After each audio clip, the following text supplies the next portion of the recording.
There is something nobody in your family ever said out loud, but you felt it. In the tension at the dinner table, in the way love was given or withheld, in the arguments that never got resolved, in the silence that somehow said everything. You grew up sensing that something was wrong, not with the world, with your family, maybe even with you. And the older you got, the more you started to see it. The same fights, the same patterns, the same pain, just wearing different faces, different years, different versions of the same story. This is not a coincidence. This is generational trauma, and it has been quietly shaping your life since before you took your first breath. But I need you to hear this and really hear it.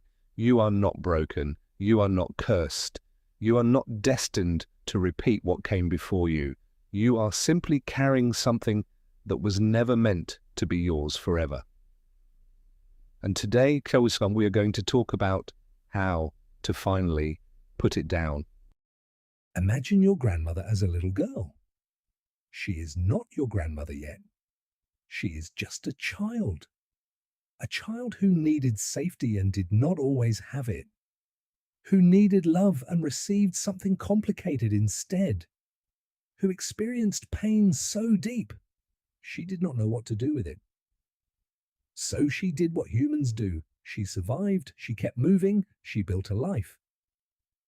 But the pain did not disappear. It lived in her body, in her nervous system, in the way she saw the world and the people in it.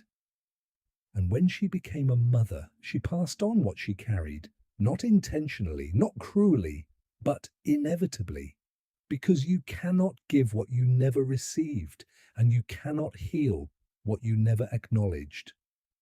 So your grandmother's unhealed pain shaped your mother, and your mother's unhealed pain shaped you.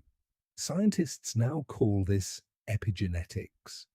The idea that trauma can alter the way our genes express themselves, that the emotional wounds of one generation can be passed down biologically to the next, which means some of the anxiety you feel, the fear, the shame, the patterns you cannot seem to escape, may not have even originated in your own life. You may be feeling echoes of pain that happened long before you were born. Generational trauma rarely announces itself. It disguises itself as personality, as just the way things are, as normal. Here is how it shows up. You struggle with anxiety or depression that seems to have no clear cause. You repeat relationship patterns that mirror your parents, even when you hate those patterns. You feel a deep sense of shame or unworthiness that you cannot trace back to anything specific in your own life. You have an intense fear of abandonment, failure, or not being enough. You find it impossible to express emotions, or you feel completely overwhelmed by them. You overwork, overgive, or overachieve because stillness feels unsafe. You feel responsible for everyone else's emotional well-being. You have a complicated relationship with money, love, success, or safety, and so did your parents. None of these are character flaws. They are inherited survival strategies. They kept your ancestors alive, but they are keeping you stuck. Here is why generational trauma is so hard to break. It feels like the truth. When you grow up in a certain emotional environment, that environment becomes your nervous system's definition of normal, of safe, of love. So you recreate it. Not because you want to suffer, but because your nervous system is always trying to return to what it knows. The parent who was never shown affection does not know how to show affection, so their child grows up touch-starved and emotionally distant. And that child becomes a parent who does not know how to show affection. The cycle does not continue because people are bad. It continues because pain that is not transformed is transmitted. Every generation passes on what they did not heal, not out of cruelty, but out of unawareness. And awareness, true, deep, uncomfortable awareness, is exactly where the cycle... Before we talk about how to heal, we need to establish something important. You are not your trauma, and you're not your ancestors. You carry their patterns.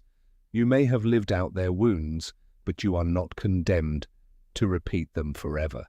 The fact that you are watching this video, that you are asking these questions, already means you are doing something your ancestors could not do.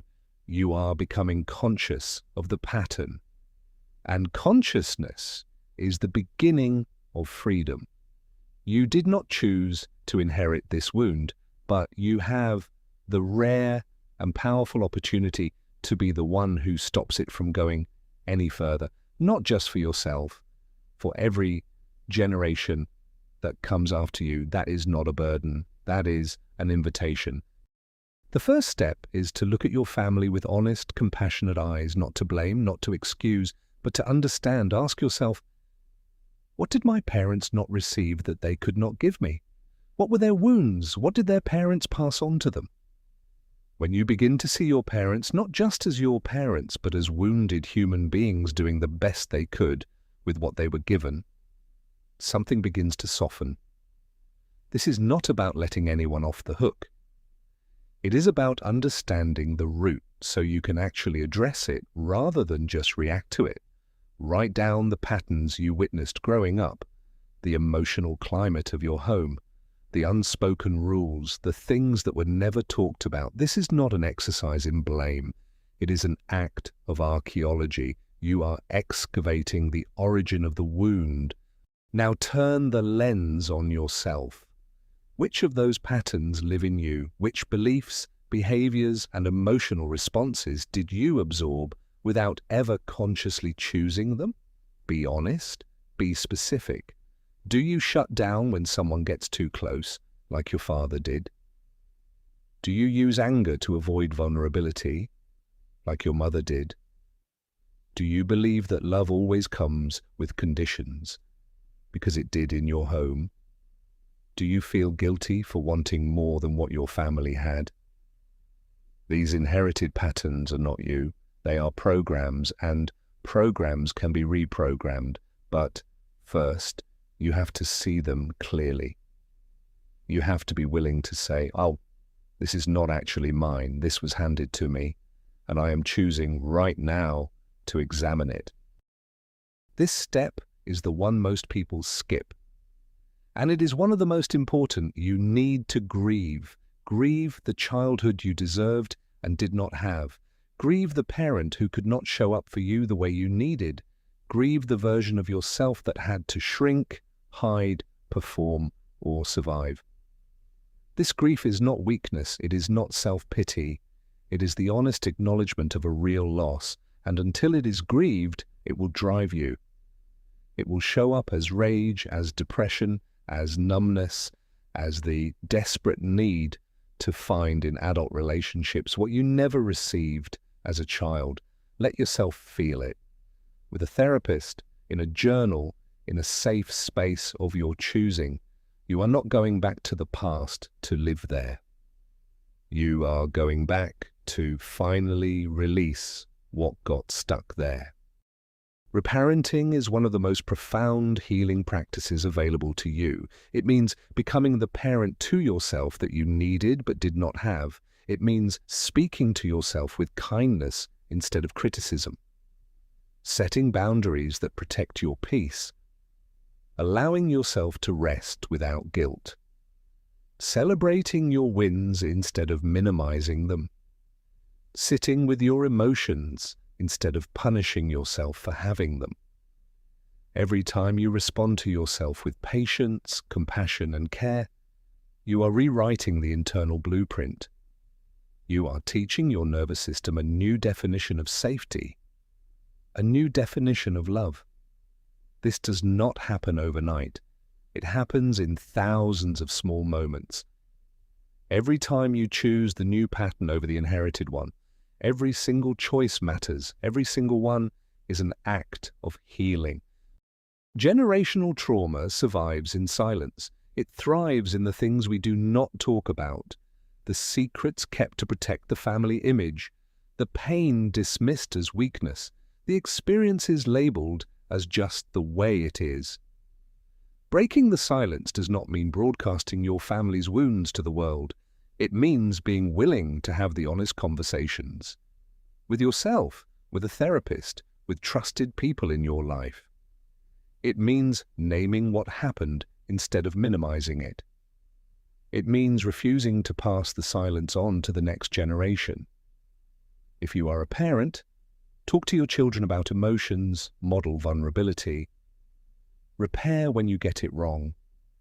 Show them that feelings are not dangerous and that asking for help is not weakness. The conversations you are brave enough to have today will shape the emotional lives of people who are not even born yet.